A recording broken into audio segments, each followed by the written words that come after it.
इस मूवी की शुरुआत में ली नाम का एक बहुत बड़े बैंक का मैनेजर आज अपने बेटे और बेटी को अपनी नई गाड़ी में स्कूल छोड़ने जाने वाला है। इसी वजह से उसके बेटे ने आज उसे जल्दी से उठा दिया एंड तैयार होकर स्कूल चलने को कहा। जिसके बाद ली अपने एम्प्लॉय से बात करते हुए रेडी होने लगा एंड थोड़ी देर बाद रेडी होकर फाइनली अपनी गाड़ी में जाकर बैठ गया, जिसके पिछली वाली सीट पर उसका बेटा और बेटी बैठे हुए थे। ली अपनी गाड़ी को चालू करने ही जा रहा था, इतने में उसके पास उसकी वाइफ आ गई, जिससे ली ने ये बोला कि आज उसकी मीटिंग कैंसिल हो गई एंड इसी वजह से आज वो अपने बच्चों को स्कूल छोड़ने जा रहा है। उसकी बेटी जैसे उस गाड़ी में बैठी तो उसने ली को ये बताया कि उसकी गाड़ी में एक अजीब सी बदबू आ रही है, लेकिन ली ने इस बात को इग्नोर कर दिया। जिसके बाद ली ने अपनी गाड़ी को चालू किया एंड फाइनली वहां से निकल गया। थोड़ी दूर जाने के बाद उसकी गाड़ी में रखे एक दूसरे मोबाइल पर किसी का कॉल आया, जो ली को बधाई देते हुए उससे ये कह रहा था कि कुछ बात है जो तुम्हें जाननी बहुत जरूरी है। लेकिन ली ने उस आदमी की बात को इग्नोर किया एंड उस मोबाइल को साइड में रख दिया। लेकिन इसी बीच जब उसने उस मोबाइल को ध्यान से देखा तो उस मोबाइल के स्क्रीन पर उसकी वाइफ और उसके बच्चों की फोटो लगी हुई थी। उसकी लड़की ने ली को ये बताया कि ये फोटो उस टाइम की है जब वो अपनी मॉम के साथ ट्रिप पर गई थी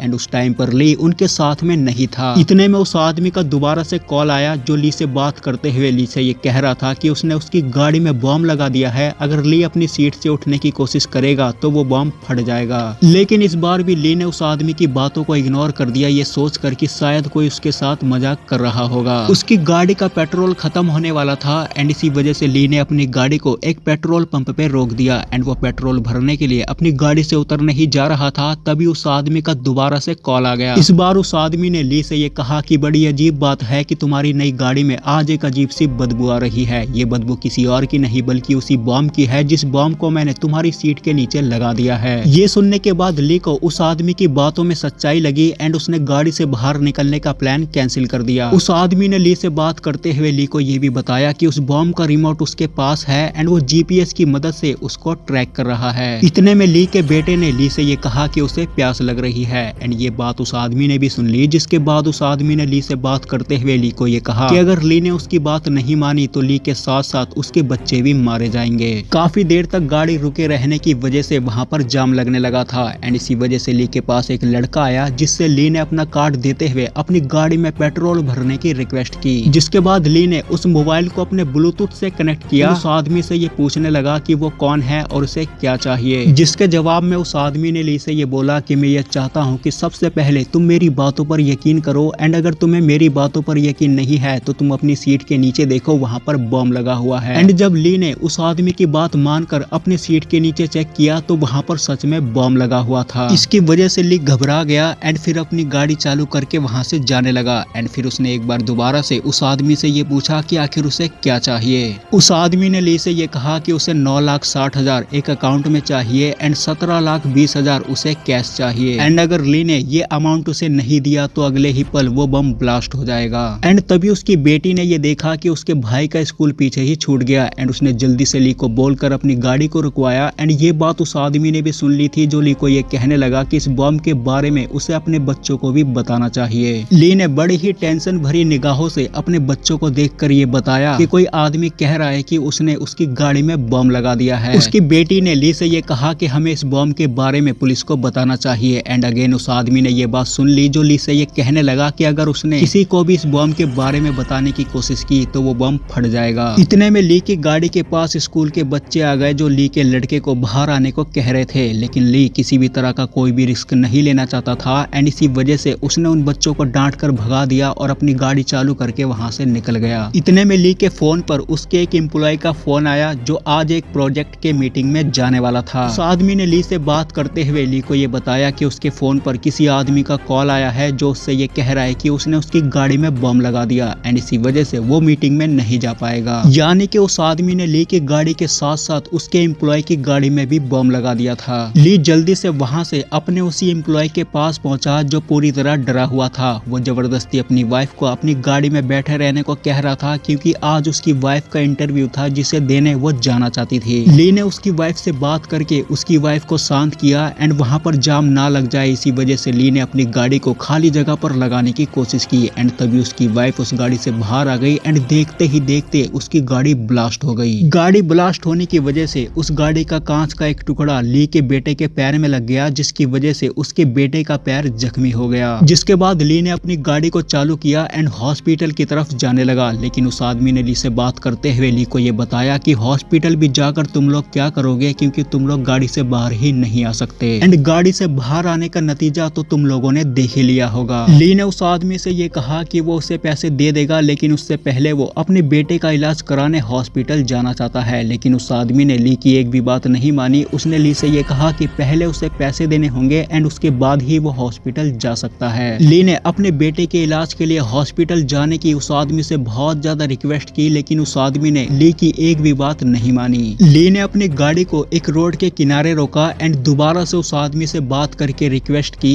लेकिन इस बार भी उस आदमी ने उसकी बात नहीं मानी। उसने ली से ये कहा कि पहले उसे रकम अदा करनी होगी एंड उसके बाद ही वो हॉस्पिटल जा सकता है। उसने मांगे हुए पैसों को भी डबल कर दिया। उसने 17 लाख से सीधा 34 लाख कर दिया, क्योंकि उस आदमी का ये कहना था कि उसने उसके एम्प्लॉय से भी 17 लाख मांगे थे, जो फिलहाल अपनी ही गलतियों की वजह से मर चुका है एंड अब उसके हिस्से के पैसे भी ली को ही देने होंगे। ली ने जब उस आदमी से 1 हफ्ते का समय मांगा तो उस आदमी ने ली को 1 हफ्ते का समय देने से भी मना कर दिया, जिसके बाद ली ने अपने एक एम्प्लॉय को कॉल किया एंड उससे ये कहने लगा कि मैं अभी एक मीटिंग में हूँ एंड मुझे प्रोजेक्ट मिल चुका है, लेकिन उसके लिए मुझे फंड इकट्ठा करना है, जिसकी जिम्मेदारी मैं चाहता हूँ कि तुम लो। ली ने उस एम्प्लॉय से ये भी कहा कि मैं तुम्हें एक अकाउंट नंबर दे रहा हूँ जिसके अंदर ये फंड ट्रांसफर कर दो, लेकिन उस आदमी ने जब ली से समय मांगा तो ली ने उसे 1 घंटे का समय दिया, जिसके बाद ली ने अपने क्लाइंट को कॉल किया जिसका अकाउंट फिलहाल वो ही हैंडल कर रहा था। ली ने उस क्लाइंट से ये कहा कि वो उसके सारे पैसे एक ऐसे प्रोजेक्ट में इन्वेस्ट कर रहा है जिसका रिटर्न रेट 10% है, लेकिन ये सब करने के बाद भी उस आदमी के मांगे हुए पैसे अभी तक पूरे नहीं हुए, जिसकी वजह से उस आदमी ने ली से अपनी वाइफ को कॉल करके पैसे मंगवाने को कहा। वो कार जिस जगह पर ब्लास्ट हुई थी उस जगह के आसपास बहुत सारे सीसीटीवी कैमरास लगे हुए थे, जिनकी फुटेज ये पुलिस वाले देख रहे थे एंड उन लोगों को उसके अंदर ली की कार भी दिखाई दे गई।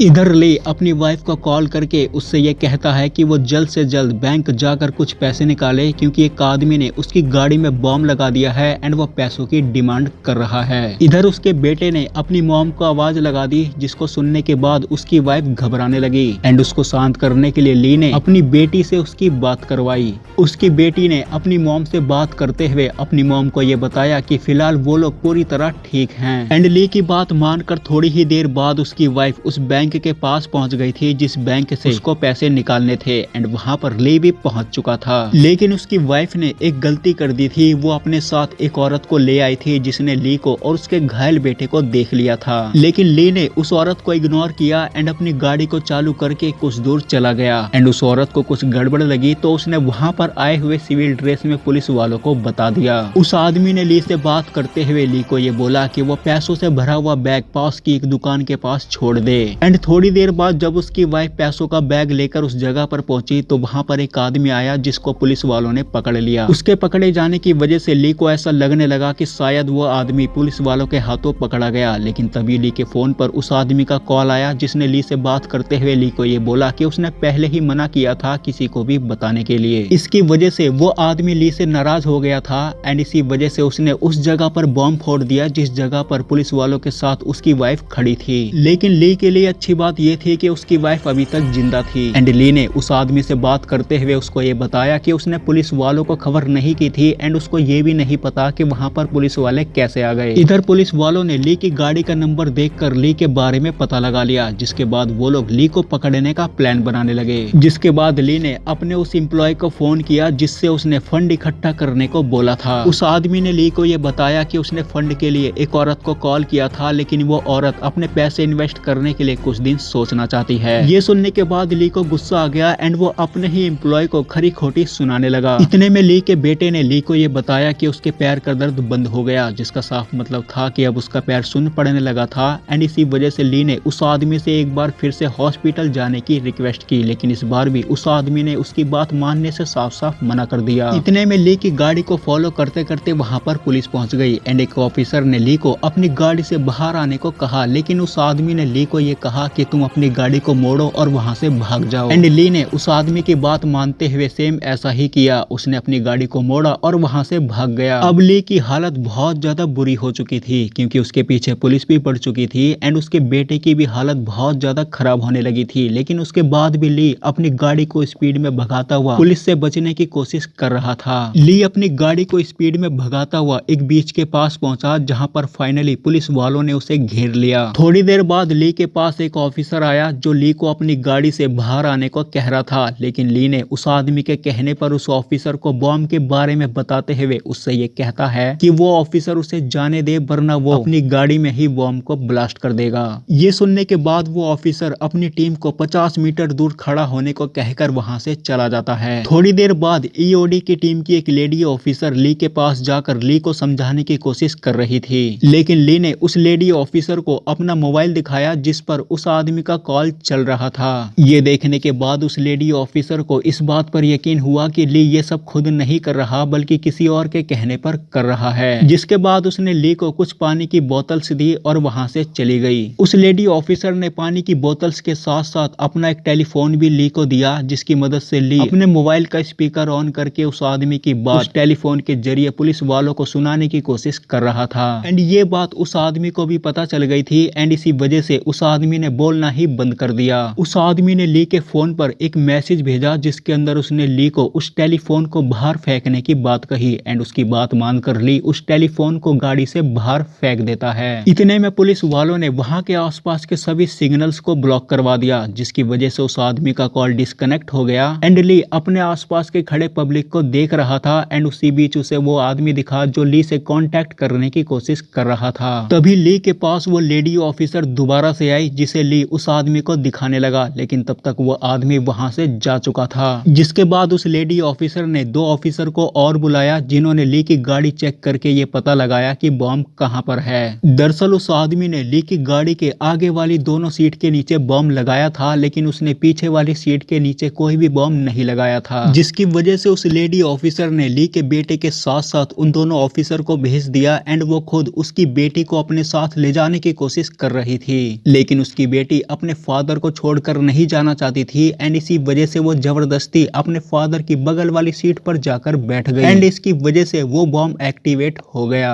इतने में पुलिस वालों के पास ये आदमी आया जिसने पुलिस वालों से ये कहा कि वो ली का भाई है एंड वो ली से बात करके ली को समझाने की कोशिश करेगा। एंड ये आदमी कोई और नहीं बल्कि वही आदमी था जिस आदमी ने ली की गाड़ी में बॉम्ब लगाया था। पुलिस वालों के कहने पर वो आदमी फाइनली ली के पास पहुंचा जहां पर ली ने उस आदमी से ये पूछने की कोशिश की कि आखिर वो ये सब क्यों कर रहा है। तब उस आदमी ने ली को ये बताया कि वो कातिल है, उसने किसी की जान ली है। ली हर हाल में अपनी बेटी को बचाना चाहता था एंड इसी वजह से उसने उस आदमी से ये कहा कि वो पैसे हर हाल में उसे लाकर दे देगा लेकिन वो ये चाहता है कि उसकी बेटी को कुछ ना हो। एंड उसकी बात मानकर वो आदमी उस बॉम्ब को डीएक्टिवेट कर देता है जिस बॉम्ब की सीट के ऊपर ली की बेटी बैठी थी। एंड साथ में उसने ली के सीट के नीचे वाले बॉम्ब को एक्टिवेट कर दिया जो 15 मिनट के अंदर ब्लास्ट हो जाएगा। उसने ली को ये बताया कि अगर ली उसको 15 मिनट के अंदर उसे सारे पैसे नहीं दे देता तो वो बॉम्ब ब्लास्ट हो जाएगा। इतना कहने के बाद वो उसकी बेटी को अपने साथ लेकर वहां से चला जाता है। ये सारी चीजें वहां पर मौजूद मीडिया वाले न्यूज के जरिए दिखा रहे थे जिसको ली की वाइफ ने देख लिया एंड उसने उस लेडी ऑफिसर को कॉल करके ये बताया कि ली का कोई भी भाई नहीं है। ली के पास अब कोई भी रास्ता नहीं बचा था एंड वो बॉम्ब वहीं पर ना फट जाए इसी वजह से ली ने अपनी गाड़ी को स्टार्ट किया एंड वहां से भागने लगा। ली ने भागते समय एक बार फिर से अपने बॉस से बात करके मदद मांगनी चाहिए लेकिन उसके बॉस ने ली को ये कहा कि उसने उसको काम से निकाल दिया है क्योंकि ली ने अपनी वाइफ के जरिए इलीगल तरीके से बैंक से पैसे निकाले हैं। जिसके बाद उस आदमी ने दोबारा से ली को कॉल किया एंड उसे 6 साल पुरानी बात याद करने को कहा जब ली एक केमिकल कंपनी में काम करता था। ली ने उस समय इलीगल तरीके से कंपनी को प्रॉफिट में पहुंचाने के लिए उस केमिकल को दवाई में मिलाकर पब्लिक को बेच दिया था जिसकी वजह से बहुत सारे लोग मर गए थे एंड जितने लोग भी बचे थे वो लोग कंपनी से मुआवजा मांग रहे थे लेकिन कंपनी ने उन लोगों को मुआवजा देने से साफ साफ मना कर दिया। उसी बीच ली के पास एक प्रेग्नेंट औरत आई जो ली से मदद मांगने की कोशिश कर रही थी लेकिन ली ने उसकी बातों को इग्नोर किया एंड अपनी गाड़ी में बैठकर वहां से चला गया। एंड वो प्रेग्नेंट औरत कुछ ही दिनों बाद मर गई एंड वो औरत कोई और नहीं बल्कि उसी आदमी की वाइफ थी जिस आदमी ने ली की गाड़ी में बॉम्ब लगाया था।